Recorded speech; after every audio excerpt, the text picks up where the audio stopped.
ॐ भूर्भुवः स्वः तत्सवितुर्वरेण्यं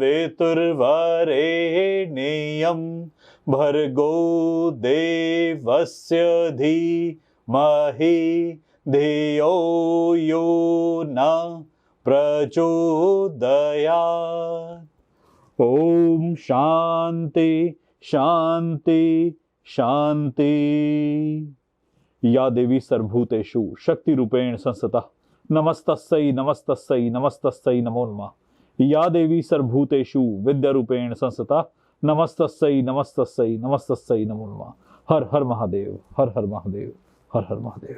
all right everyone, welcome back to कार्मिक कृत्य हिंदी पॉडकास्ट। अभी तक की सबसे ज़्यादा high energy entry, high energy starting मैं कह सकती हूँ। एंड ऑलरेडी मुझे नहीं पता अभी आगे कितनी ज़्यादा एनर्जीज आपको फील होने वाली है, but I am already charged up for today's episode. और शायद आपने आवाज़ से पहचाना होगा, नहीं भी तो आज जो हमारे कार्मिक कृत्य के गेस्ट हैं वो अडॉन टॉक्स के आपके बहुत ही लव्ड गेस्ट हैं। एंड आप सभी ने बहुत प्यार दिया था और मैं कह सकती हूँ कि रेकी जैसी फील्ड में आप ये नाम बहुत बार सुन चुके हैं। पूरे इंटरनेट पे ये एक सेंसेशन है रेकी में।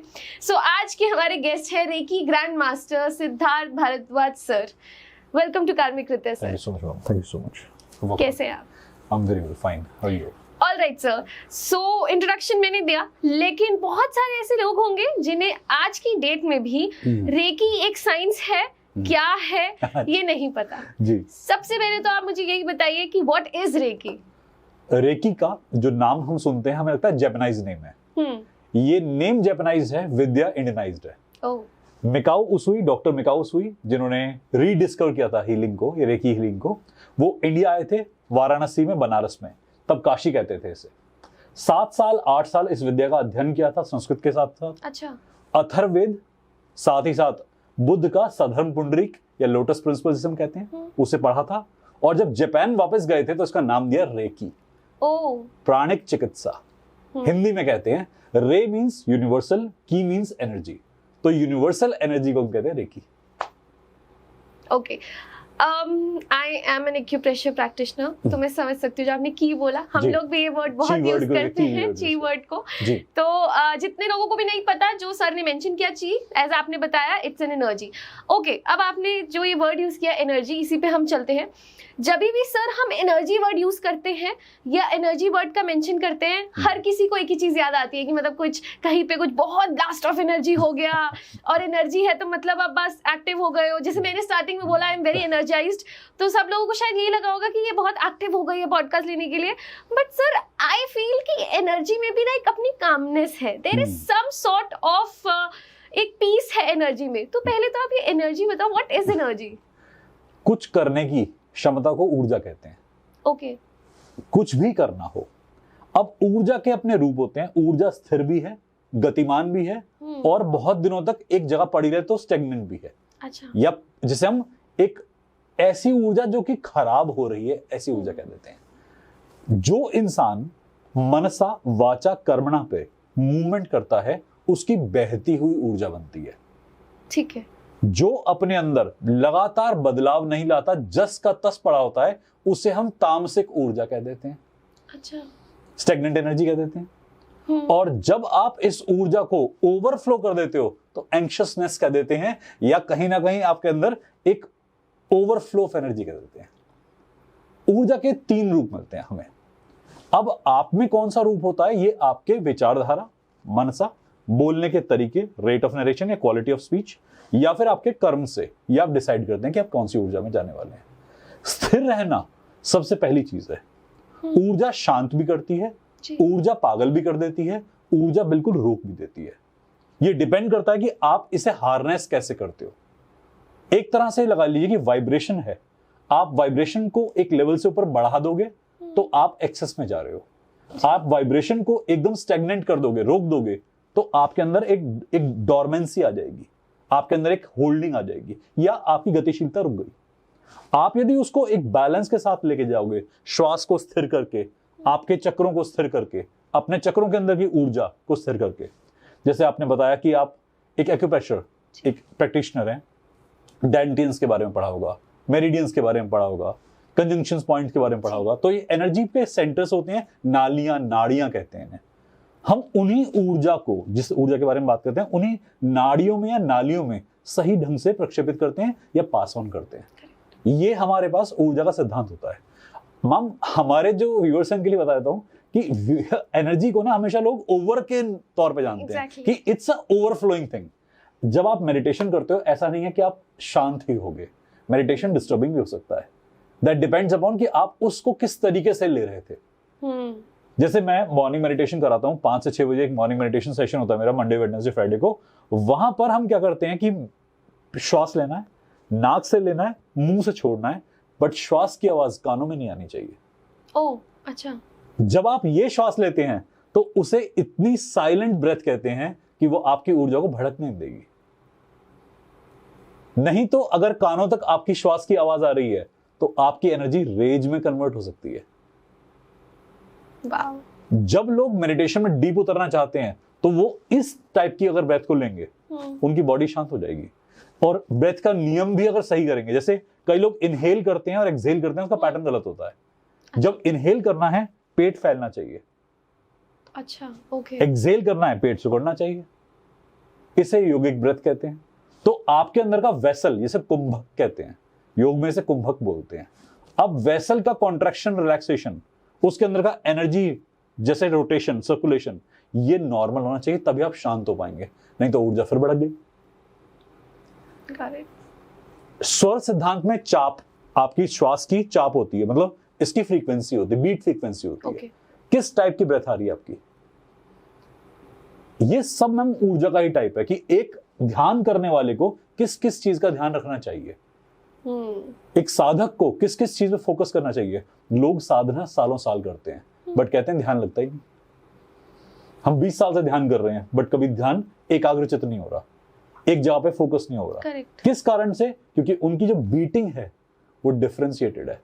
सुबह सुबह उठ के कोई म्यूजिक प्ले कर लेते हैं, कोई मंत्र चला लेते हैं। सुबह का टाइम होता है श्वास का, सिर्फ साधना करनी होती है श्वास पे। उसके बाद 1 घंटे बाद आप कोई म्यूजिक चला सकते हैं, कुछ भी कर सकते हैं, पर पहले अपने पर ध्यान, क्योंकि ये एटर्नल बीट है। ये नहीं रही तो हम खत्म, ये है तो हम पैदा। तो अगर इस बीट फ्रीक्वेंसी को हमने नहीं पकड़ा तो हम किसी भी बीट फ्रीक्वेंसी को नहीं पकड़ सकते। That's a fact. ऑलराइट, तो सर जैसे भी आपने चक्रा मेंशन किया, आप हमें बता सकते हैं 7 चक्रास कौन कौन से होते हैं और उनका बेसिक फंक्शन या पे कह सकती हूँ पर्पस क्या होता है, क्यों है ये 7 चक्रास हमारी बॉडी में? मैम एक्चुअली कहें तो, अगर मेडिकल साइंस के फॉर्मेट में कहें तो, एंडोक्राइन सिस्टम जहां जहां हमारा लोकेटेड है वहां एक चक्र होता है।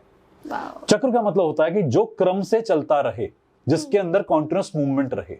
अब मूवमेंट अकॉर्डिंग टू सीजन भी हो सकती है, मूवमेंट अकॉर्डिंग टू इमोशन भी हो सकती है, मूवमेंट अकॉर्डिंग टू डिस्प्लेसमेंट भी हो सकती है, फूड, हैबिटेट, एटमॉस्फेयर, एनीथिंग। जो सबसे ज्यादा मूवमेंट वाले पॉइंट हैं उन्हें चक्र कहा गया। चक्रमणते, जो लगातार क्रम से चलता रहे। चक्र जहां जहां होते हैं हमारी बॉडी के अंदर 72,000 से ऊपर होते हैं। नाड़ियां कहा जाता है उस सिद्धांत में। 32,000 कंप्राइज करते हैं, तो बेसिक में बोलते हैं 32,000। उससे कम करते हैं, मेजर पे आते हैं तो 135, मेजर माइनर इंक्लूड करके। बॉडी के बाहर भी होते हैं, बॉडी के अंदर भी होते हैं। मेजर 7 होते हैं रूट के ऊपर, 7 नीचे भी होते हैं। अच्छा, 7 नीचे भी होते हैं, अतल, वितल, सुतल, महातल, पातल, नीचे के चक्र भी होते हैं। ओके, रूट के नीचे। बट हमारे मेजर जो हम पढ़ते हैं वो रूट से ऊपर 7 में चलते हैं जी। हमारा पहला चक्र होता है हमारी रीढ़ की हड्डी के निचले पॉइंट पर, जिसे हम कहते हैं मूल आधार, जहां पर सारा हमारा बेसिक पॉइंट कंप्राइज होता है। अच्छा, जहां से हमारी बिगिनिंग शुरू होती है हर ऊर्जा की, दैट इज हमारा रूट। इसके बाद हमारी नाभि, जो हमारी माता से मिलती है हमें अम्बिलिकल कॉर्ड के थ्रू, इसके नीचे और इसके ऊपर 3 उंगली हॉरिजॉन्टल नीचे और 3 उंगली हॉरिजॉन्टल ऊपर। नीचे है स्वादिष्ठान सेक्रल, ऊपर है मणिपुर या मणिपूरक सोलर प्लेक्सस। यहां पर पिता की ऊर्जा और नीचे माता की ऊर्जा अच्छा होती है। माता के अंदर अगर डिप्रेशन, रिप्रेशन है तो आपकी नाभि के नीचे का एरिया हमेशा अफेक्टेड होगा, और पिता के अंदर अगर एंगर, ईगो है तो नाभि के ऊपर का एरिया हमेशा अफेक्टेड होगा। ये भी फैक्ट है। चक्र से हम बहुत कुछ जान सकते हैं, क्योंकि यहाँ पे हमारे माता पिता से हम बहुत जुड़े होते हैं। दिखने में कॉर्ड जो होती है वो माता से फिजिकल कॉर्ड होती है, पर पिता से स्पिरिचुअल कॉर्ड मिलती है, धर्म की कॉर्ड मिलती है। तो धर्म नाभि से ऊपर होता है, ये धर्म क्षेत्र भी कहते हैं इसे। इसके ऊपर हार्ट चक्र, हार्ट के बाद हमारा विशुद्ध चक्र, ये वो स्थान है जिसे महादेव का स्थल भी कहते हैं। इस जगह से इंसान को सबसे ज्यादा शुद्धिकरण मिलता है, पर ये कब मिलता है? जब आप इसे यहां ले आते हैं। अगर आप ध्यान करते करते ऐसे हैं तो ये एक्टिवेट कम होता है, इसे आकाश तत्व से मिलाना होता है ऊपर करके। तो साधना करते करते आप साधक को देखें, कई बार गर्दन पीछे ऐसे लुढ़क जाती है और ये खुल जाता है। अगर आप ओम का उच्चारण करेंगे, ओम को ऐसे बोलते हो, ओम सही नहीं आता। ओम को जब आकाश तत्व से जोड़ देते हैं, ओम की ध्वनि पूरे 7 चक्रों में जाती है।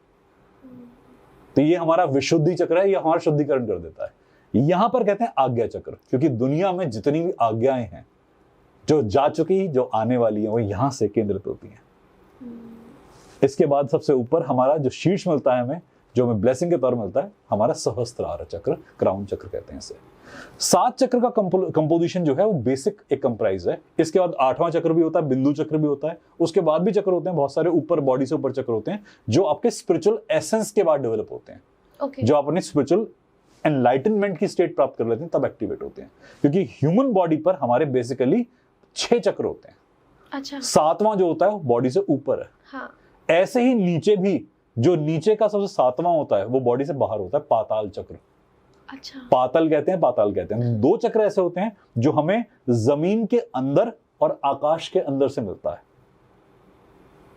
ये कम व्यूअर्स को पता होगा, ये कम लोगों को पता होगा। ये चीजें थोड़ी सी आपको पढ़नी पड़ेंगी कि आपकी बॉडी का एसोसिएशन ऑफ एनर्जी के साथ क्या रिलेशनशिप है।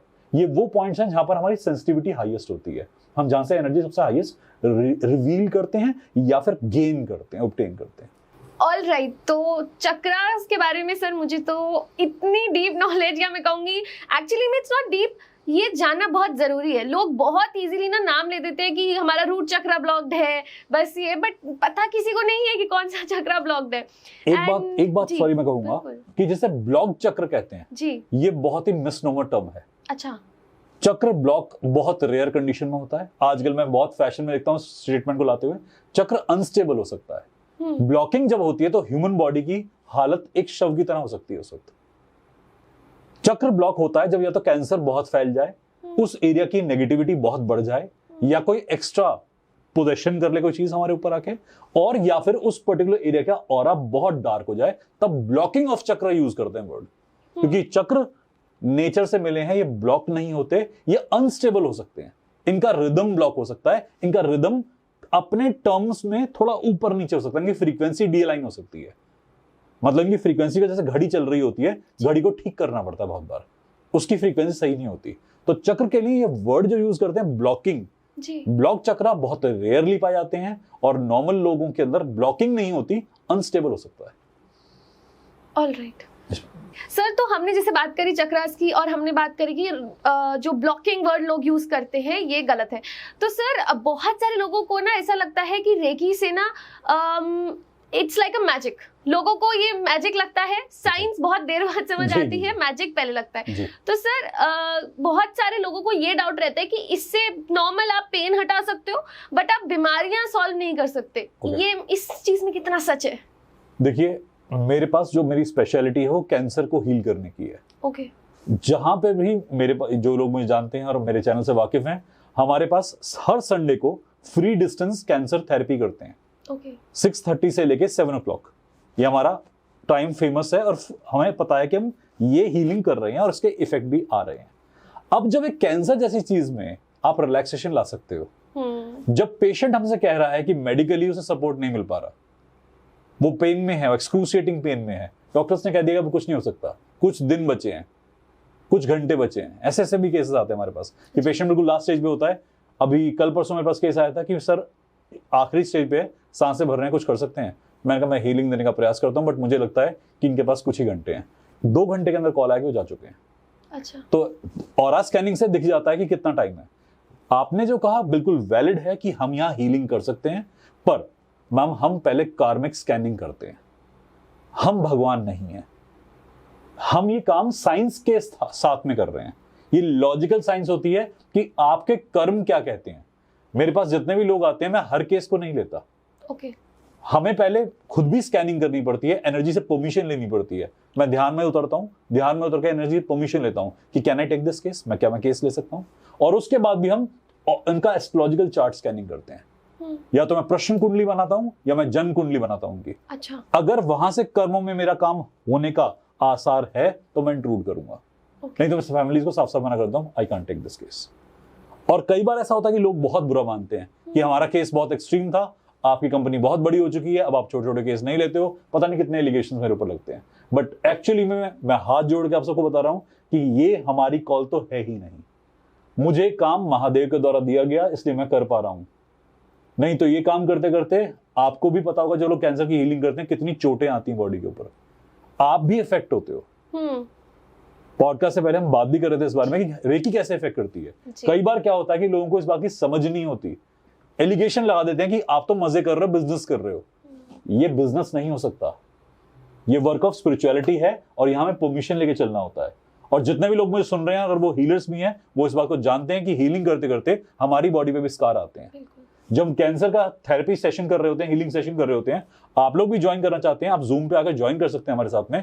आपको भी पता लगेगा कि कितनी बर्निंग होती है। बहुत बार हमारे हाथ पैर में बर्निंग होती है, हमें इमीडिएटली ऑरा क्लीन करना पड़ता है अपने खुद का। मेरे खुद के हीलर्स की बॉडी पे स्कार आ गए थे, पेशेंट को हील करा, उनके ईसोफेगस पे कैंसर था, पूरे यहां पर मेरे एक स्टूडेंट के स्कार था। हीलिंग के बाद में हमने हील करा, वो शांत हो गया। बॉडी पे मैम इंपैक्ट्स आते हैं, हमें अपनी प्रोटेक्शन बहुत स्ट्रांग करनी पड़ती है। हमारी पूरी टीम है, हम एक दूसरे को प्रोटेक्ट करते हैं।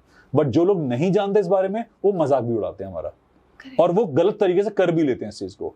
एनर्जी हीलिंग से आप बीमारियां हील कर सकते हैं, बट हर चीज का एक कार्मिक परिणाम होता है। जो लोग इसको व्यवसाय या धंधे की तरह चलाते हैं, वो बिल्कुल भी सही नहीं कर सकते, क्योंकि यदि मैं इसे व्यवसाय के तौर पर लूंगा तो ये फिर मेरे कार्मिक के साथ में खिलवाड़ है, उनके कार्मिक के साथ में खिलवाड़ है। ऑलराइट सर, तो आपने दो चीज़ें अभी जैसे मेंशन करी कि चीज़ें आपके ऊपर भी आती हैं, और आपने मेंशन किया महादेव का नाम जी। तो डेफिनेटली मैं बहुत सारे गेस्ट से ये भी बोलती हूँ कि मेरा एक अलग कनेक्शन है उनके साथ, मैं उनकी आराधना करती हूँ। एंड सर, मेरे को ऐसा लगता है कि मेरी लाइफ में अगर मेरी एनर्जी कभी लो है या मैं कहीं पे भी परेशान हूँ, सो आई थिंक मुझे बचाते वही है, वही मुझे उन चीजों से बाहर निकालते हैं। तो ये बहुत सारे लोग ना भगवान से कनेक्टेड होते हैं। बट मैं आपसे ये जानना चाहती हूँ सर, कि जब आप पे कोई प्रॉब्लम आती है, सो आप कैसे उन चीजों को अपने ऊपर से हटाते हैं? क्या आप उनका सहारा लेते हैं, आप प्रैक्टिसेस करते हैं, क्या करते हैं आप? मैंने बहुत सारे पॉडकास्ट दिए, ये क्वेश्चन नहीं पूछा किसी ने इस फॉर्मेट में क्वेश्चन नहीं आया मेरे पास में, because I was not prepared for this कि ये आने वाला है। और मुझे वाकई में आपने एक मिनट के लिए स्पेल बाउंड कर दिया कि अब मैं इसका आंसर कैसे दूं, क्योंकि यहाँ मेरी आस्था का सवाल है। अब मेरी आस्था के बारे में आप पूछ रहे हैं, आप महादेव के बारे में पूछ रहे हैं। मैम, अगर मुझ में से महादेव निकाल देना तो मैं शून्य हूँ, मैं शायद मिट्टी भी नहीं हूँ, उससे भी छोटा कुछ होगा तो वो हूँ। मैं शायद उनके बारे में बात करूँ तो मेरी आंखों से आंसू आने शुरू हो जाएंगे थोड़ी देर में, और ये फैक्ट है। मैं कंट्रोल भी ना कर पाऊँ इस इमोशन को। महादेव ने मैम मुझे जीना सिखाया, मुझे मृत्यु सिखाई, मुझे ये जो आज मैं कर पा रहा हूं ना, इसका कण कण उन्हीं का दिया हुआ है।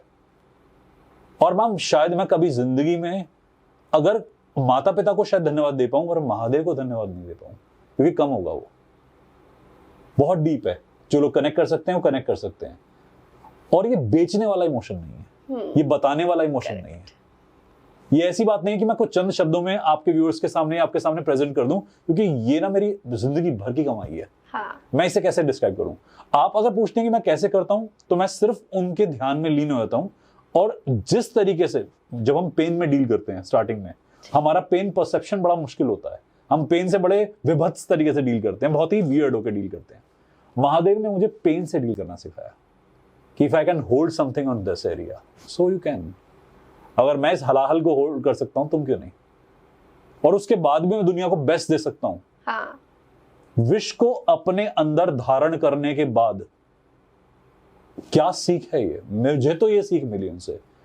शक्ति के साथ जुड़ना कैसे है, शक्ति को संभालना कैसे है, सबसे शक्तिशाली होने के बाद भी सबसे डिसेंट, सबसे सौम्य कैसे रहना है।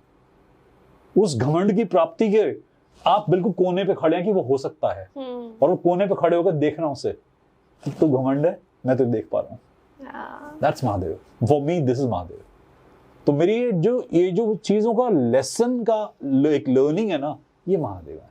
आई एम सॉरी, बहुत एक इमोशनल टच पे चले गए हम अपने प्रैक्टिकल साइड से, मैं उधर चला गया, बट ऑनेस्टली सेइंग मेरे पिता मेरे माता के अलावा अगर मुझे उनसे ज्यादा भी किसी ने सिखाया तो शायद महादेव ने सिखाया। मेरा कोई गुरु नहीं है अब तक, मैं किसी को धारण नहीं कर पाया, पर जब पहली बार, और मैं आध्यात्मिक शुरू से नहीं रहा था ऐसा, मैं रेकी फील्ड में आने से पहले मैं ऐसा नहीं था कि मेरी लॉ लगती है उनसे, मैं उनसे जुड़ता हूँ। मेरे पिता जब जा रहे थे तो पिता ने रेकी का नाम दिया था कि बेटा रेकी कर लेना। इस फील्ड में आते आते मुझे महादेव मिले, और मैम फिर तो हाथ उन्होंने पकड़ा, फिर तो मुझे पता नहीं मैं चल कैसे रहा हूँ। मेरे जितने स्टूडेंट्स हैं, जितने व्यूअर्स हैं, जिन्होंने मुझे पहले सुना वो जानते हैं कि महादेव से मेरी शुरुआत होती है और वहीं मेरा अंत होता है। मुझे नहीं पता कि उनके अलावा शायद मेरे पास कुछ है कि नहीं है। तो that's the answer the question. Alright, तो अभी तक जितना भी हमारा पॉडकास्ट हुआ है डेफिनेटली बहुत इंफॉर्मेशन मिली, बट मैं शायद सबसे ज्यादा कनेक्ट इसीलिए कर पाई बिकॉज आपके एक एक वर्ड जो आपने बोला ऑलमोस्ट, आप मुझे आपका नहीं आता but I was on the verge of crying, क्योंकि I could relate to each and every word because और सर मुझे ऐसा लगता है सिर्फ हम नहीं, बहुत लोग होंगे जिनके पास शायद वो शब्द नहीं होते बट वो सब महसूस कर पा रहे होंगे जो हम बोल रहे होंगे। तो ये हमारा टॉपिक बिल्कुल नहीं था, बट क्योंकि आई फील कि शायद उन्हीं का ये डिसीजन था कि वो इस पॉडकास्ट के बीच में आना चाहते थे और हमने उनके बारे में बात की। मैम एक शब्द और दूंगा कि आध्यात्मिक होना ना और धार्मिक होना, इनमें फर्क होता है। मुझे महादेव ने ना आध्यात्मिक होना सिखाया है। मैं महादेव को धार्मिक रूप में मिलता ना तो शायद मैं उनसे जुड़ नहीं पाता। डिफरेंस क्या है सर? शिव एक शिवलिंग में नहीं है केवल, शिव एक परिवार के रूप में नहीं है मेरे लिए। शिव किसी रुद्राक्ष में नहीं है मेरे लिए शिव वो है जो कि उसके पीछे भी खड़ा है। मैं उन्हें शरीर रूप में, आकार रूप में, साकार रूप में नहीं भजता। मुझे जब वो दिखाई देते हैं तो ऊर्जा रूप में दिखाई दिए शिव हमेशा, निराकार रूप में दिखे। मुझे साकार रूप में कभी शिव समझ में नहीं आए। मुझे शरीर, बॉडी, त्रिशूल ये कभी नहीं समझ में आया उनका। मुझे उसके पीछे तत्व है ना, शिवत्व, मुझे उससे जुड़ना में बहुत एक हेल्प मिली है और मुझे वहीं से प्रेरणा मिली है। अब मुझे पता नहीं मेरी बात कितनी मैं कम्युनिकेट कर पा रहा हूं, बट मुझे लगता है कि धर्म में और आध्यात्म में यही फर्क है। जब आप धार्मिक होते हैं तो आप एक रूप में चले जाते हैं कई बार, जब आप आध्यात्मिक होते हैं तो आप जड़ तक चले जाते हैं, गहराई में उतर जाते हैं। मुझे उन्होंने वही दिया। एग्जैक्टली तो इसके बीच में ना मैं बस व्यूअर्स को ये बोलना चाहूंगी कि मैं पर्सनली भी बहुत इंटरेस्टेड हूँ। मैं चाहती हूँ कि मैं सिद्धार्थ सर के साथ ना पूरा हम एक शिव जी के ऊपर एक पॉडकास्ट जरूर बनाएं।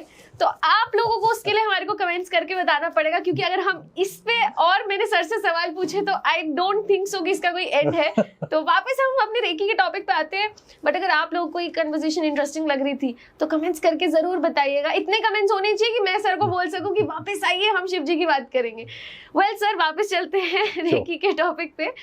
तो सर जैसे अगेन थोड़ा सा मैं पिछले हमारे टॉपिक से ही अगर मैं उठाऊं तो जैसे बहुत लोग हैं, जैसे आपने बताया, जो ये शिव तत्व की अगर हम बात करें तो उसको बहुत पॉजिटिव समझते हैं। बहुत लोग हैं जो उसमें से नेगेटिव चीजें भी उठाते हैं, जो तामसिक चीजें हैं वो उठाते हैं।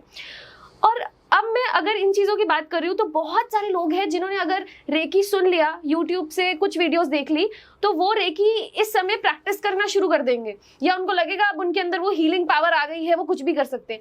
बट सर मैंने पर्सनली भी इसको एक्सपीरियंस किया है।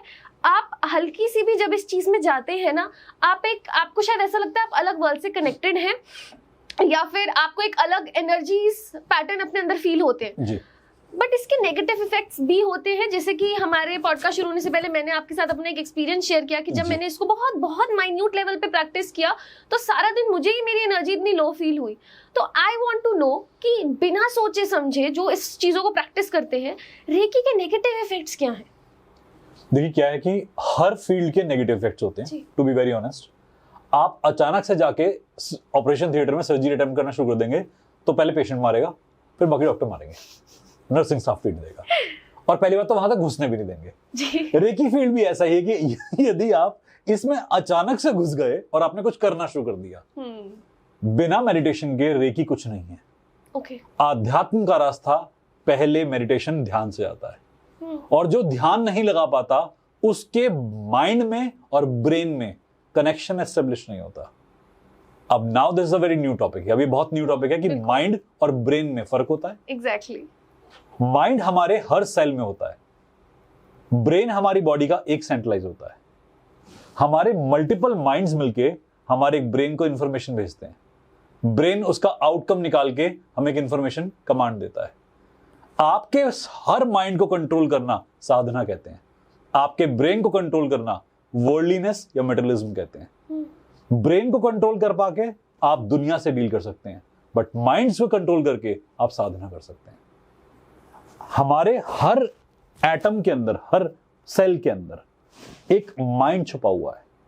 जब लोग इनके 30% कंटेंट को भी एक साथ अलाइन कर लेते हैं कि 30% माइंड एक ही काम कर रहे हैं, तो आपकी एफिशिएंसी दुनिया से हाई हो जाती है। लोग कहते हैं बड़ा ऑरा, ब्यूटीफुल ऑरा। आप जब इसे 60% पे ले आते हैं तो लोग कहते हैं कि ऑरा है, नहीं है, दिव्य ऑरा है। जब आप इसे 90 या 100% पे ले आते हैं तो शिवत्व बन जाता है, क्योंकि आपका हर एक अणु, एक एक सेल, एक एक एटम एक ही डायरेक्शन में अलाइन हो गया है, ये भटक नहीं रहा है। तो आपको कहते हैं कि you are discipline and you are very much focused, आप एकाग्रचित्त हो गए हैं। तो चित्त ये होता है, यही नहीं होता, यह हर एक सेल में भी होता है। अपने आप को आप जितना एक प्रिसाइज करके, फोकस करके एक डायरेक्शन में प्रोजेक्ट कर पाएंगे, that is known as your practice. पर होता क्या है कि लोग एनर्जी फील्ड में आकर इतने फैसिनेट हो जाते हैं इसके इंपैक्ट से, इसके मैजिक से, कि उन्हें ना जल्दी से रिजल्ट चाहिए। कि आज मैं हीलिंग करूं, कल तक रिजल्ट आ जाए। ऐसा नहीं होता। और हीलिंग हर किसी को डिजायर्ड रिजल्ट दे, ऐसा भी नहीं होता।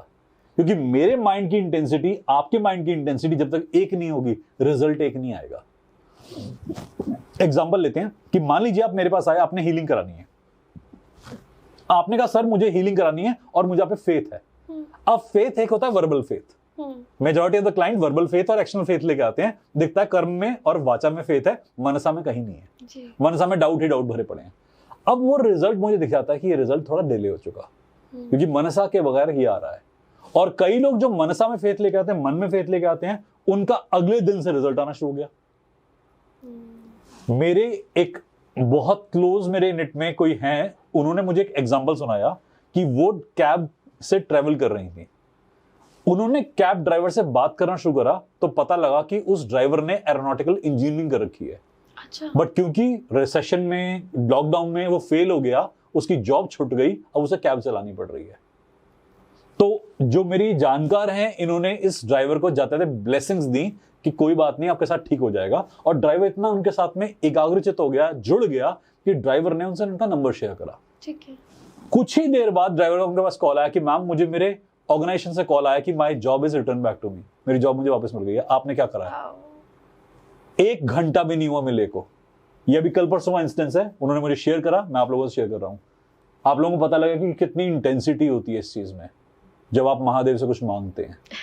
हम यही डिस्कस करते हैं उनसे कि महादेव की करनी है, ये वही कर सकते हैं और किसी की बस की बात नहीं है। उस ड्राइवर का दोबारा कॉल आया कुछ देर बाद, कहता मैम आपने क्या करा, आप हो कौन, आप भगवान हो।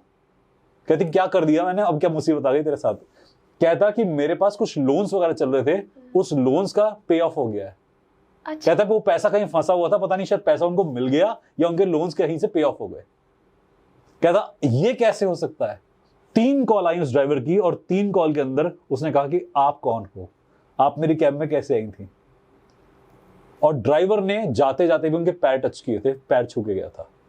जब भी कभी हम इस एनर्जी पे काम करते हैं, हमें दिखता है कि हमारा और सामने वाले का कनेक्शन कैसा एस्टेब्लिश हो रहा है।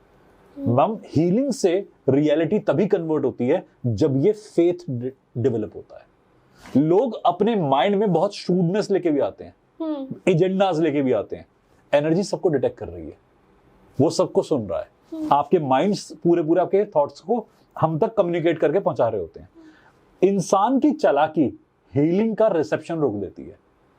इंसान का ऑनेस्टी उसका हीलिंग रिसेप्शन बढ़ा देता है।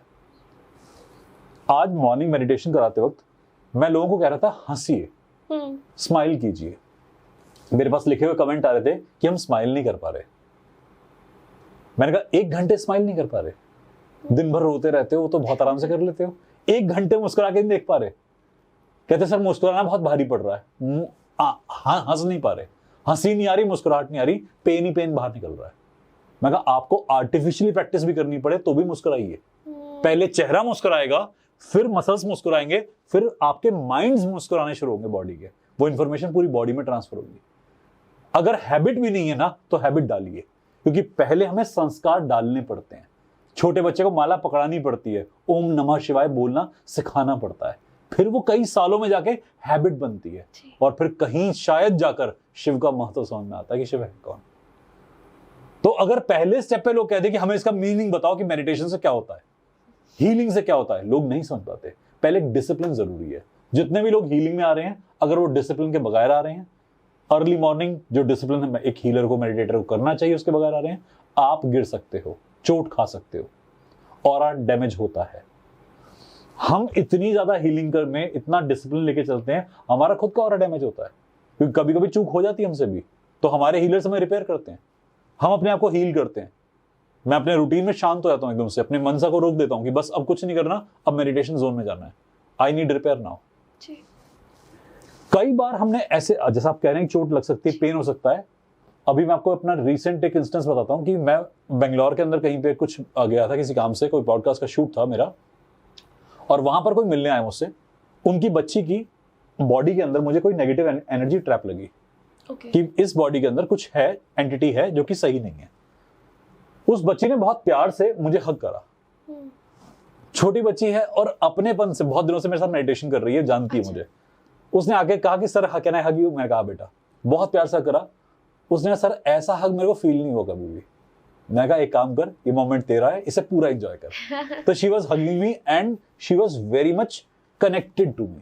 मुझे उसके अंदर डार्कनेस फील हुई बहुत ज्यादा, गाइडेंस एकदम से आई कि इसकी डार्कनेस अब तू ले ले। एग्जैक्टली दैट वाज गाइडेंस कि इसकी डार्कनेस अब इसके पास नहीं रहनी चाहिए, शी कांट होल्ड इट, तू ले ले। मैंने जितने भी उसके अंदर डार्कनेस थी वो सेकंड कर ली। अब वो बच्ची चली गई, उसको बहुत अच्छा लगा, she was out of the hotel. मुझे 2 घंटे के अंदर 104 डिग्री फीवर, मेरी बॉडी शिवर करनी शुरू और मेरी बॉडी में ट्रेमर्स आने शुरू। और मुझे बेंगलोर में था, मुझे पूना फ्लाई करना था। अच्छा। मैं ध्यान नहीं कर सकता, समाधि में जा नहीं सकता, मेरे पास टाइम नहीं है। मेरी वाइफ मेरे साथ थी, उन्हें पता है कि मैं कैसे हैंडल किया था उन्होंने मुझे, कैसे मैंने अपने आप को हैंडल किया था। अगले 3 दिन वो जो मैंने एब्जॉर्ब किया था, मुझे उसको शून्य करना था, क्योंकि गाइडेंस थी, महादेव का आदेश था, हमें करना होता है, जो भी वो कहते हैं मैं करता हूं। मैम मुझे उसे न्यूट्रलाइज करने में पूरी ताकत झोंकनी पड़ी, क्योंकि वो बहुत ज्यादा था। दिख रहा था कि छोटी बॉडी में है, बट वो बहुत बड़ी चीज थी। हीलर के तौर पे कभी कभी हमें ये स्टेप भी लेने पड़ते हैं। इंपॉर्टेंट मैं नहीं हूं कि मुझे क्या होगा, इंपॉर्टेंट ये नहीं है कि हीलिंग कैसे होगी। अगर मुझे महादेव ने अभी भी वो काम दिया तो मेरे लिए बचाव भी वही तय करेंगे। मैं इतना फेथ करता हूं इस साइंस पे। जितने भी हीलर्स में सुन रहे हैं, ये काम बहुत डेंजरस होता है, ये काम हर कोई नहीं करता और ये काम करना भी नहीं चाहिए, बट क्योंकि मेरी साधना मेरे साथ में है, मेरा प्रोटेक्शन सिस्टम मेरे साथ में, मेरे हीलर्स की टीम मेरे साथ में है, मैंने अपने सभी हीलर्स को बोला कीजिए मेरी हीलिंग, और मैंने कुछ एब्जॉर्ब कर लिया साफ सुथरे तरीके से। कोई इसमें ईगो नहीं है, कोई ऐसा नहीं कि I want to prove a point, नहीं। 4 दिन मेरी कॉन्टिन्यूअस हीलिंग चली है और तब जाकर मैं अपने पैरों पर खड़ा हो पाया। 4 दिन मेरी बॉडी में इतनी वीकनेस आई थी कि मुझसे एक निवाला तक नहीं खाया था खाने का, क्योंकि जो मैंने करा था उसे मुझे बाहर निकालना था। वो बच्चा नहीं कर सकता ये काम, वो बच्चा जिंदगी भर ही काम नहीं कर सकता, बट मैं कर सकता हूं। मेरे 4 दिन के उस पेन से वो बच्चा फ्री हो गया। मेरा पेन बड़ी बात नहीं है, इंपॉर्टेंट ये हीलिंग है।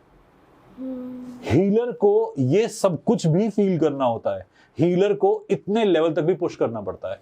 हीलिंग एक डेंजरस काम हो सकता है यदि आप बैलेंस के साथ ना जाएं। यदि मेरे पास इतनी इंफॉर्मेशन नहीं होती तो शायद मैं भी पेरिश हो जाता। It could have given me heart attack also. ये मुझे भी पेन दे रहा था और मेरे हार्ट पे इंपैक्ट आ रहा था, बट रिलीज करना आता है, हम ग्राउंडिंग कर सकते हैं। अगर महादेव साथ में तो फिर दिक्कत ही क्या है। तो मैंने वो चीज को यूज करा। आपका प्रश्न अपने आप में बहुत लॉजिकल है। प्लीज बिना प्रैक्टिस के इस फील्ड में बहुत आतुर मत होइए। कई लोगों को बहुत जल्दी होती है कि मुझे हीलर बनना है, मुझे बहुत स्ट्रांग हीलर बनना है। आप स्ट्रांग हैं और स्ट्रांग रहेंगे, इस बात पे बिलीव कीजिए। हम हीलिंग को सिलेक्ट नहीं करते, हीलिंग हमें सिलेक्ट करती है। यदि हीलिंग ने आपको सिलेक्ट किया है, आप बहुत स्ट्रांग हैं। किसी की वैलिडिफिकेशन नहीं चाहिए आपको, किसी का ठप्पा नहीं चाहिए कि ठप्पा मिल गया तो आप हीलर हैं। आप हीलर हैं, बट उस शक्ति को पहले अपने अंदर समाइए, मेडिटेशन के साथ में उसे जोड़िए अपने साथ, and then healing is very strong. All right, मैंने पॉडकास्ट की स्टार्टिंग में कहा था कि बहुत ज़्यादा एनर्जीज फील हो रही है। हमने मतलब मुझे ऐसा लगता है हमारा पॉडकास्ट एकदम से जाता है, एकदम हाई एनर्जी है और फिर से एकदम से मुझे एक इमोशन स्टेट में डाल देता है। क्योंकि शायद अगेन इस चीज़ पे मैं आपसे कनेक्ट कर पाऊंगी, तो मैं आपसे एक क्वेश्चन भी है और साथ ही साथ ऑडियंस से भी मैं ये चीज़ पूछना चाहूँगी कि आप लोग जब किसी हीलर के पास, किसी एस्ट्रोलॉजर के पास, थेरेपिस्ट के पास, किसी के पास भी जाते हैं, सो बहुत सारे लोग होते हैं जो ना टेस्ट करने जाते हैं कि हमारे को ना ये कितना अच्छे से बता पाएंगे या हमारी प्रॉब्लम कितनी अच्छे से सॉल्व कर पाएंगे। सर, आई फील सो कि अगर मैं अभी आपको जो बोल रही हूँ उसमें भी एनर्जी है, मेरे हर शब्द के अंदर एनर्जी है। तो अगर कोई इंसान इस सोच के साथ जाता है तो इस चीज का इफेक्ट उस इंसान पे कितना होता है? मैम, मेरे पास आज भी और रेगुलरली ऐसे ही लोग आते हैं। वो ये कहते हैं कि हमने तुम्हें पैसे दिए हैं, हमें वसूली दो। मैं उनका चार्ट 3-4 घंटे लगा के स्कैन कर चुका होता हूँ। हाँ। और रेमेडीज 10 मिनट की होती हैं जो मुझे देनी होती हैं। 10 मिनट भी शायद मैं बड़ी बात बोल रहा हूँ, 5 मिनट की रेमेडी होती है। कहते हैं हमने तो 30-45 मिनट की फीस दी है। अब आप बोलोगे 30-45 मिनट तक मैं कव्वाली सुनाऊं? मैं तुम्हें यहाँ क्या सुनाऊं? शब्द सुनाऊं? मैं क्या क्या कर सक सुनाऊं? क्या मैंने कहा प्रश्न पूछो, मैं उत्तर दूंगा जी। कहते हैं प्रश्न तो है नहीं, मैं उत्तर कहां से लाऊं? कहते हैं आपको जो दिख रहा है चार्ट में बोलना शुरू कर दो। अच्छा, मुझे चार्ट में सैकड़ों चीज दिख रही हैं, बट कार्मिक क्लियरेंस पहले प्रश्न आता है फिर उत्तर आता है, ऐसे होता है। मैम, ये डाउट वाला जो फिनोमेना कह रहे हैं, क्वेश्चन वाला फिनोमेना कह रहे हैं, ऐसा तो डेली होता है।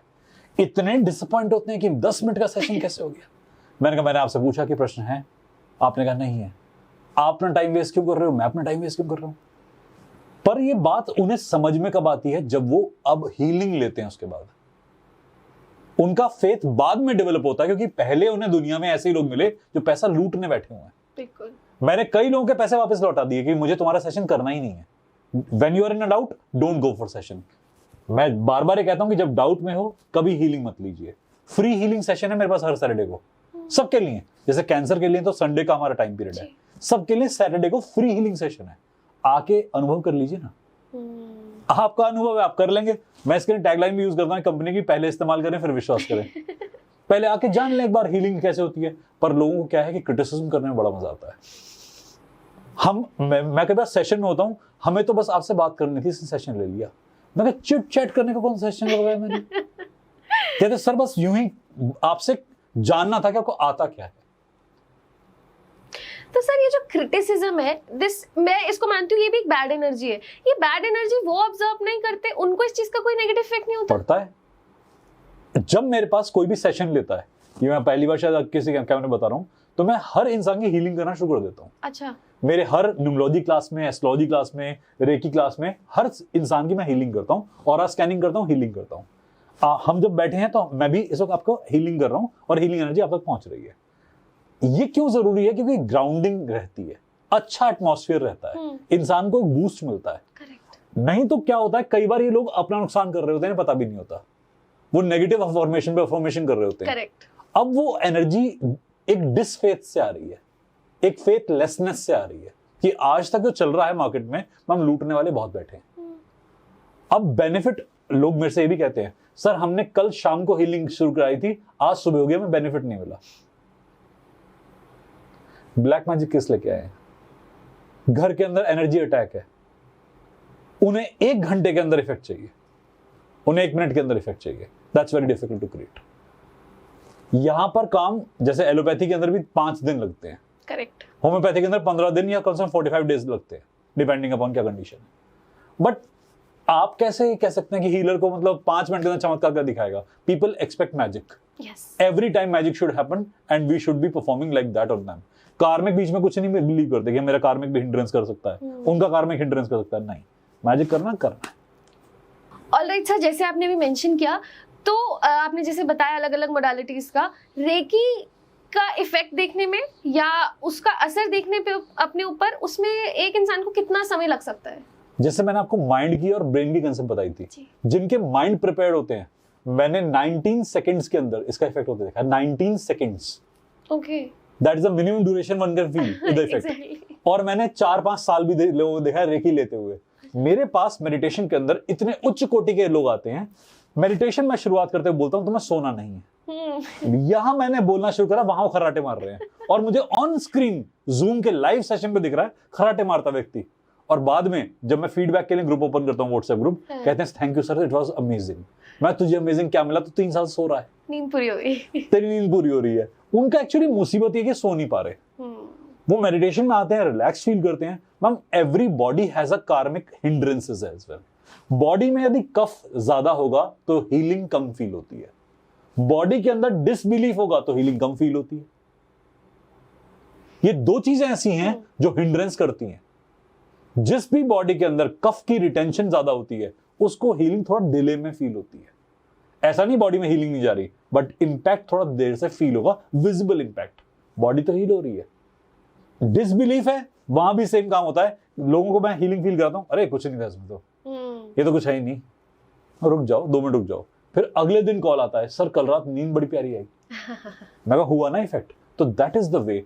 हम किसी की एक बॉडी को दूसरी बॉडी से कंपेयर करके बता नहीं सकते कि ये अगर 1 दिन में ठीक हुआ तो ये 5 दिन में ठीक होगा। हर बॉडी अपने आप में यूनिक है, हमें उसका एनर्जी स्कैन करके देखना पड़ता है कि कंडीशन कैसी है। ऑलराइट, तो आपने एक वर्ड मेंशन किया कफ। बहुत सारे लोग हैं जिनको कफ लग रहा होगा, खांसी, पर खांसी कफ नहीं होता है। कफ खुद में ही एक, मैं कह सकती हूँ, एक त्रिदोष होता है। आयुर्वेद में इसको त्रिदोष बोला जाता है। आप थोड़ा सा बता दीजिए कि कफ किन 2 एलिमेंट्स का कॉम्बिनेशन है और ये क्या है? देखिए क्या होता है इसके अंदर कि कफ का मतलब होता है होल्डिंग, रिटेंशन। जी। अब कौन से 2 एलिमेंट हैं जो आपकी बॉडी में हेल्डेड हो सकते हैं? जल तत्व और पृथ्वी तत्व। सिर्फ 2 ही एलिमेंट है जो हेल्डेड हो सकते हैं। अग्नि कोई रोक नहीं पाता, वायु कोई रोक नहीं पाता, आकाश रोकने के बस की किसी के है नहीं। हमारा जो कफ होता है, जिसे हम कहते हैं नाक से बहता हुआ कफ, ये तो विजिबल पे जब वो आउटफ्लो कर चुका तब होता है। अंदर कफ का मतलब होता है कि आप अपने इमोशन को रोक के बैठे हो, आप मन की भावना निकाल ही नहीं रहे हो, तो कफ बन चुका। आंखों के पीछे भारीपन महसूस होता है, यहां भारीपन महसूस होता है, बाल पक्के गिरने शुरू होते हैं, जल्दी सफेद हो जाते हैं, टेंशन क्रिएट होती है आंखों के ऊपर, इंटेस्टाइन अनस्टेबल होती हैं। ये सारे कफ के मार्कर्स हैं। सिर के पीछे धमक सी फील होती है, भारीपन फील होता है, कफ का मार्कर है। कानों में कभी कभी ऐसा लगता है पानी भरा हुआ है, यहां कफ होता है। लोग कफ को समझते हैं वो नाक से बहता हुआ, ये नहीं है कफ। कफ उसके अंदर आपकी स्टेग्नेशन को कहते हैं।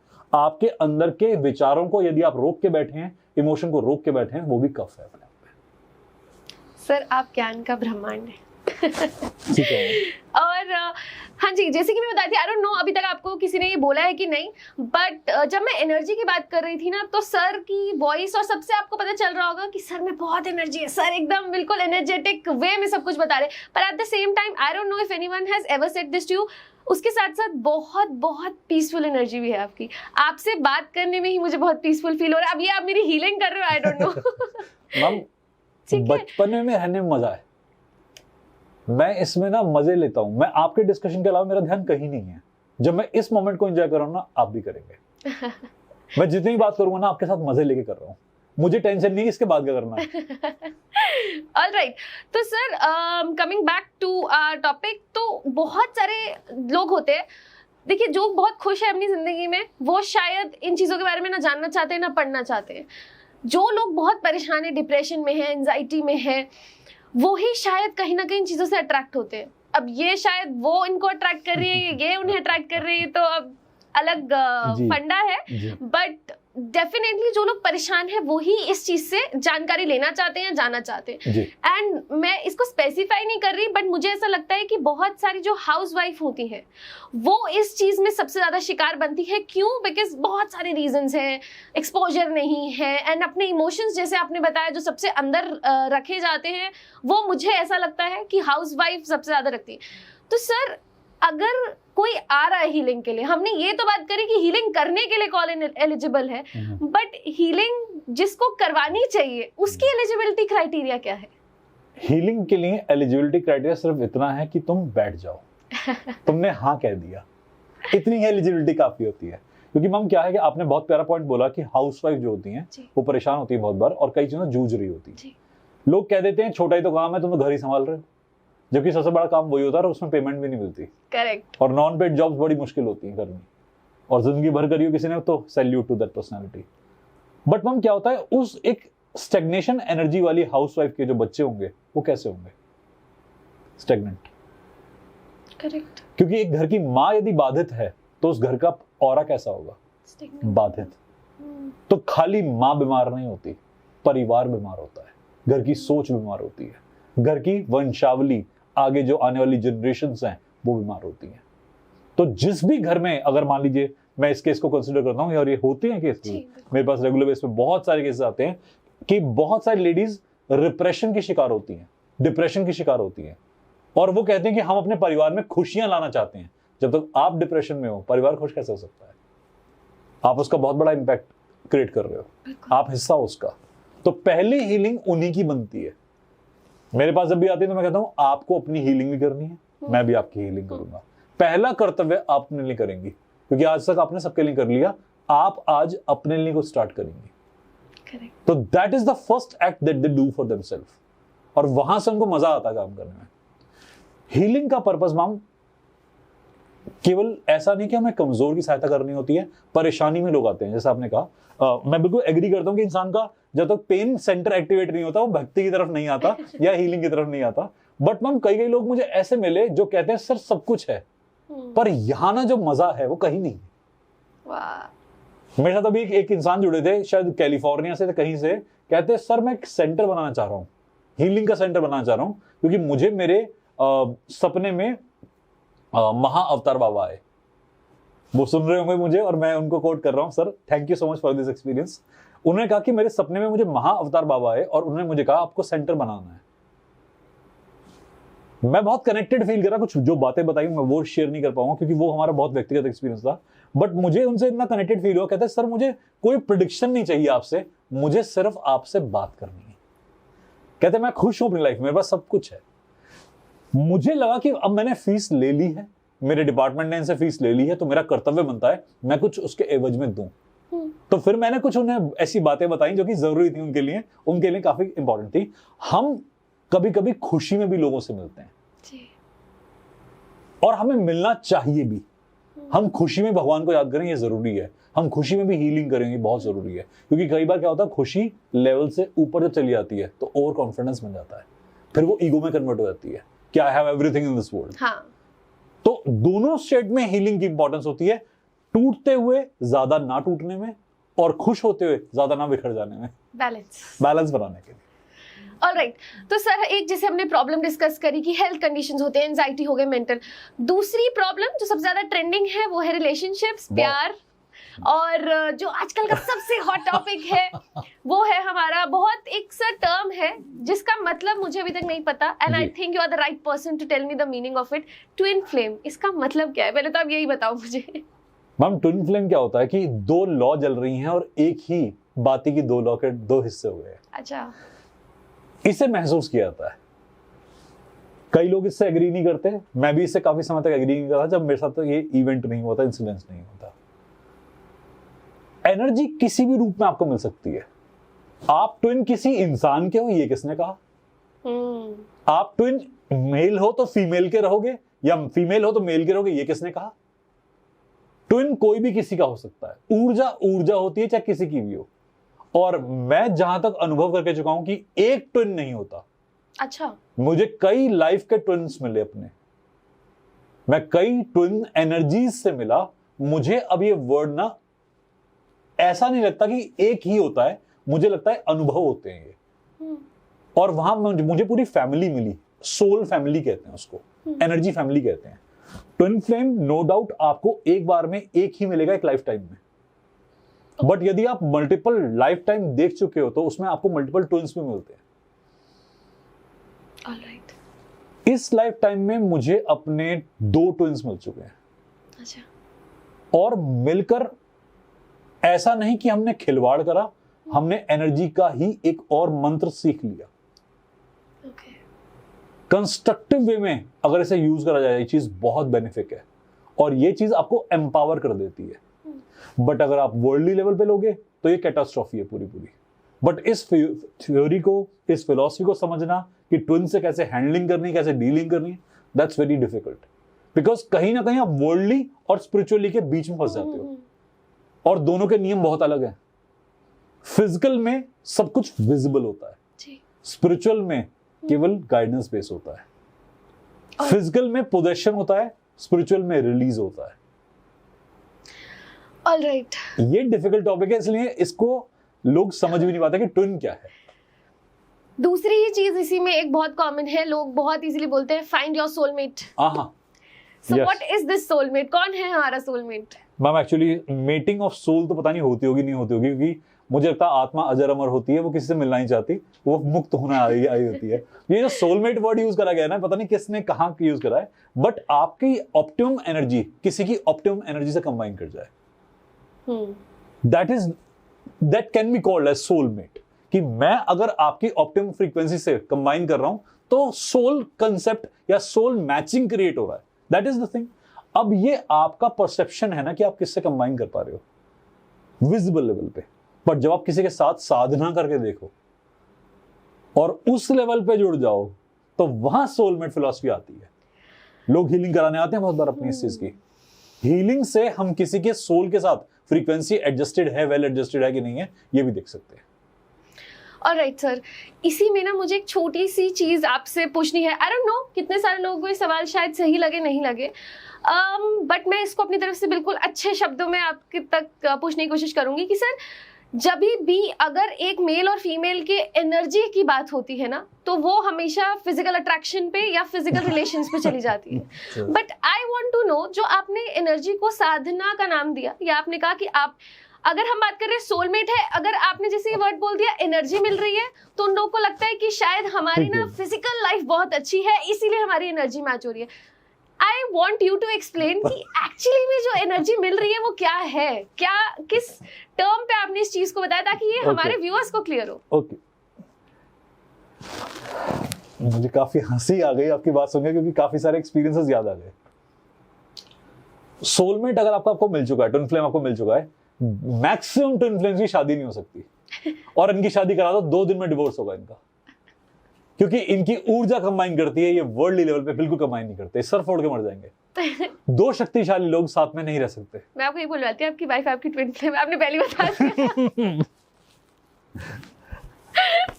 कैमरे के बीच उनकी वाइफ बैठी है, उनकी शक्ल देख के मुझे पता चल गया वो नहीं है। मैं खतरा मोल ना लेते हो, आगे इस बात को लेके चलता हूँ बहुत ही पॉलिटिकल एक्टिव तरीके से, क्योंकि आगे जो भी मैं शब्द बोलूंगा मुझे बहुत ढंग से चयन करना पड़ेगा इनका, आगे मेरी जान को खतरा है। तो सोलमेट जो वर्ड है ना, ये फ्रीक्वेंसी एडजस्टमेंट पे कहा जाता है। वर्ल्डली लेवल पे आपकी से शादी हुई है, आप उसी को सोलमेट मान लेते हो। सोलमेट आपके एक स्पिरिचुअल एनलाइटनमेंट के लिए मिलता है। राधा कृष्ण को अब अगर सोलमेट कहते हो तो जागरण का एक सिद्धांत है इसके पीछे, यहां शारीरिक संबंध स्थापना नहीं है। सोलमेट आपको एक्टिवेट करता है एक नई ऊर्जा के लिए, एक नए जागरण के लिए, और वो डिसिप्लिन के साथ मिलता है। बट क्या होता है कि जब 2 भूखे लोग मिलते हैं तो पहले वो भूख शांत करते हैं।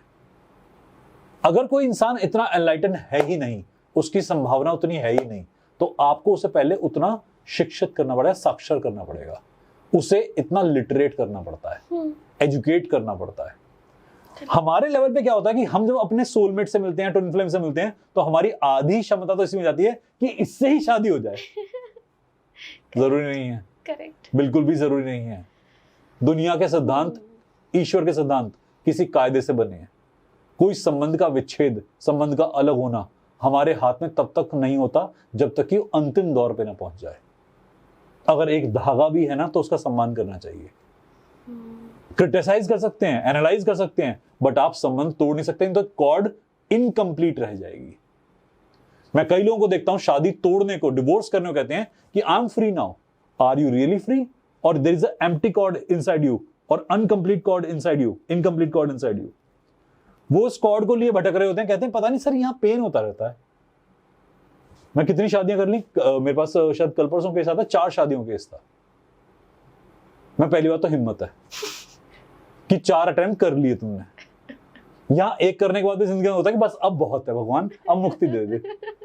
Sorry, no offence, not none to anyone. पंगा ले लिया, कोई बात नहीं, हो जाता है। हीलिंग करवाएंगे सर, हीलिंग करवाएंगे इस बात की भी। तो आप यदि बार बार अपने उस फिजिकल एक्सपीरियंस को केवल जीतने के लिए हासिल करना चाहते हो कि मेरे को एक शादी चाहिए जो आइडियली बॉडी अच्छी हो। आपके मेंटल सेटिस्फेक्शन की तो कोई लिमिट ही नहीं है ना।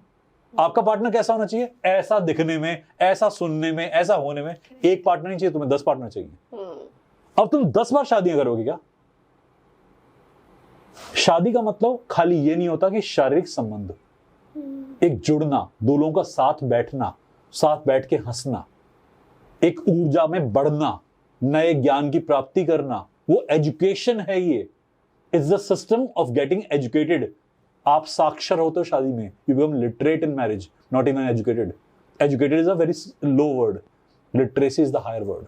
You become literate when you get married. और शादी भी कई टाइप की होती हैं, 8 प्रकार के विवाह बोले गए हैं। अच्छा। हम सामाजिक विवाह तक सीमित होते हैं। आप किसी के बारे में सोचकर उसे पसंद भी कर लेते हैं तो उसकी संज्ञा बहुत अलग होती है। आपका किसी से कॉर्ड अगर जुड़ता है तो पर्पस होता है यूनिवर्स का, और आजकल लोग इस पर्पस को बहुत शैलो लेवल पे लेते हैं। करेक्ट। कि अगर हम किसी के ट्विन फ्लेम में शारीरिक स्थापना करो, उसके बाद संबंध विच्छेद कर दो, ये नहीं है। इसके बाद एनलाइटनमेंट है आपके साथ में उसका। और एनलाइटनमेंट का मतलब ये नहीं है कि कोई और परेशानी में हो और आप भी परेशानी में हो। कल को सामने डीफेस आप हो, डीफेस वो हो, डीफेम आप हो, डीफेम वो हो, ये सही नहीं है। पर जो लोग शरीर के स्तर पर भूखे होते हैं वो सिर्फ यहीं तक सोच सकते हैं, उनके पर्सपेक्टिव में सिर्फ इतना आता है। तो twin flame means education. Shiv ने शक्ति को सिखाया, शक्ति ने शिव को सिखाया, राधा ने कृष्ण को सिखाया, कृष्ण ने राधा को सिखाया। ये एजुकेशन के संबंध है, लिटरेसी के संबंध है। ऑलराइट, तो बहुत सारे लोग होंगे सर जो अभी तक हमारा पॉडकास्ट देख के ना they want to know the step 1, क्या करें हम आज से कि हम अपनी एक स्पिरिचुअल एनलाइटनमेंट बढ़ा सके।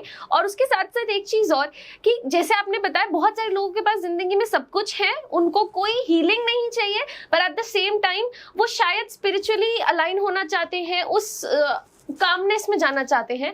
तो क्या Reiki helps in that also? Yes, Reiki helps in multiple things. हम मान लेते हैं कि रेकी हेल्थ सर्विसेज तक सीमित है, ऐसा नहीं होता। रेकी आपके पास हर काम कर सकती है। हमने गाड़ी के क्लच प्लेट को भी रेकी से रिपेयर करा है। अच्छा। कि चलती गाड़ी का क्लच प्लेट हमारे काम नहीं कर रहा, ब्रेक फेल हो गए, हमने वहां भी गाड़ियां रोकी हैं एनर्जी से। अच्छा। एनर्जी लिविंग और नॉन लिविंग दोनों पे काम करती है। ये ऐसा नहीं कि किसी एक लेवल तक सीमित एनर्जी है। सॉरी, मैं क्वेश्चन को थोड़ा इधर लेके जा रहा हूं, थोड़ा डिफ्लेक्ट होकर चल रहा हूं, क्योंकि इसका आंसर ना कई सारे और स्ट्रीम्स ओपन करता है। लोगों का परसेप्शन हम रेकी को यूज करते हैं बहुत नैरो हो जाता है कि you are projecting the energy for this purpose only, यहीं तक सीमित है। ऐसा नहीं है। आप जो चाहते हैं आप ऊर्जा में हासिल कर सकते हैं, पर बैलेंस के साथ में। स्टेप 1 होता है मेडिटेशन। हासिल करना है या बैलेंस के साथ हासिल करना है? आप कहते हैं मुझे ये चाहिए, मुझे दिलवा दीजिए, इसके बाद क्या? कई बच्चे हमने देखे, कई लोग हमने देखे। अभी रिसेंटली मैंने किसी से बात करी और उन्होंने मुझसे कहा कि मेरा आईवीएफ का ट्रीटमेंट चल रहा है सर, आप मुझे हीलिंग देंगे? मैं कहा पहली बात तो मुझे आईवीएफ प्रोसेस में बहुत बहुत ज्यादा सही नहीं मैं मानता। आई एम सॉरी, बहुत सारे व्यूअर्स मुझसे डिसएग्री करेंगे इस बात के लिए। एक माँ के लिए बच्चे को क्रिएट करना, बच्चे को अपने पास में लाना बहुत इंपॉर्टेंट होता है। मैं इस इमोशन की रिस्पेक्ट करता हूं, बट आईवीएफ एक कार्मिक चीज है। जितने भी लोगों का आईवीएफ ट्रीटमेंट हुआ है, आप अपनी प्रोजेनी को चेक करना, क्या आपकी प्रोजेनी हेल्दी और हैप्पी है? बहुत कम ऐसे रिजल्ट्स निकलते हैं जहां पर वो हेल्दी और हैप्पीनेस होती है। आईवीएफ को कार्मिक में लेते हैं। आईवीएफ का मतलब है कि प्रकृति ने आपको कुछ मना किया, अब आप अप्राकृतिक साधन से कुछ क्रिएट कर रहे हो। अगर ऐसा कुछ कर रहे हो तो अपना बैलेंस मेंटेन करना पड़ेगा, डेली अपना बैलेंस मेंटेन करना पड़ेगा, अपनी हीलिंग करनी पड़ेगी, अपने बच्चे की हीलिंग करनी पड़ेगी। नहीं तो मैंने अपने इतने सालों के एक्सपीरियंस में आईवीएफ के आगे कार्मिक रिजल्ट्स आते देखे। मैं प्रोसेस को गलत नहीं कह रहा, बट उसके बाद जो काम करने होते हैं वो तो लोग करते ही नहीं। कोई इंसान कहता है कि सर कुछ भी हो जाए मुझे ये चीज चाहिए, दिला दीजिए। अब उसका आउटकम क्या होगा? आउटमैथ क्या होगा उसका? प्रकृति को, आपने प्रकृति को हिला दिया। When you disturb the nature, nature disturbs you back. प्रकृति से खिलवाड़ करेंगे, प्रकृति आपसे खिलवाड़ करेगी। बट आपको जो कुछ चाहिए था उसका आपको एक्शन का रिएक्शन भी देना पड़ेगा। गिव एंड टेक चलता है, तो अब जो प्रकृति आपसे मांगेगी ना वो देने को तैयार हो जाइए।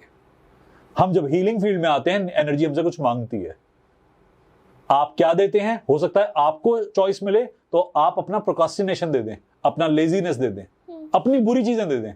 बट जब आप कुछ नहीं देते तो नेचर आपसे कुछ प्रेशियस मांग लेती है। तो कई बार ऐसे हीलर्स होंगे जो मेरे को सुन रहे होंगे कि उनकी फैमिली में से कुछ ले लिया उनसे, उनका परिवार कम हो गया। कई बार लोग हीलिंग आने से डरते हैं कि when I came into healing my family got detached from me, मेरे परिवार का कोई मेंबर में से छूट गया। क्यों हुआ? क्योंकि आपको कुछ देना था, आप दे नहीं पाए। और ये फैक्ट है कि बैलेंस के साथ में इस फील्ड में आ जाता है। और जब तक आप बैलेंस नहीं है, कृपया करके ये दूसरों की हीलिंग करना, दूसरों के लिए पावर क्रिएट करना कि मैं भी पावरफुल हूं, ये पावर गेम नहीं है। मुझे दिन भर लोग कहते हैं आप पावरफुल हैं, मैं पावरफुल नहीं हूं। मैं सबसे छोटा इंसान हूं, मैं भोले का बस एक पुजारी हूं, छोटा सा। मुझे नहीं मानना पावर है इसके अंदर। ये पावर का खेल ही नहीं है, ये विश्वास का खेल है। मेरा फेथ बहुत ऊंचा है। मेरी पावर तो उतनी भी नहीं है। अगर मैंने पावर है तो क्या मैं जीवन को मृत्यु में और मृत्यु को जीवन में कर सकता हूं? भोला कर सकता है, महाकाल कर सकता है, शक्तिशाली उस दिन कहूंगा अपने आप को। हमारे पास में ना जो बेसिक ट्रेनिंग है उसके अंदर ये होना चाहिए कि हीलिंग हमें सिलेक्ट करती है, हम हीलिंग को सिलेक्ट नहीं करते। हम हीलिंग नहीं कर रहे, हीलिंग हमारे थ्रू हो रही है। ये अलग सेंटेंसिंग है, हम बोल देते हैं, पर हमारे दिमाग में क्लैरिटी होनी चाहिए कि आपका ईगो ना इससे ऊपर ना जाए। तो बेसिक प्रैक्टिस में meditation, water intake, air intake, इनका बहाव अच्छा होना चाहिए। जब तक आपकी बॉडी में बैलेंस नहीं है, आप हीलिंग के अंदर आएंगे तो भटक जाएंगे। और स्पिरिचुअल ईगो बहुत डेंजरस चीज है। ये आपको बहुत बेसिक लेवल से उठा के पटक के मार सकती है। आप ऊपर जाएंगे शीर्ष पर नीचे गिरते हैं। अहंकार आपको वशीभूत कर देगा कुछ ऐसे मेथड यूज करने के लिए जो अप्राकृतिक है। मैं नेचर को डिस्टर्ब नहीं करता कभी भी।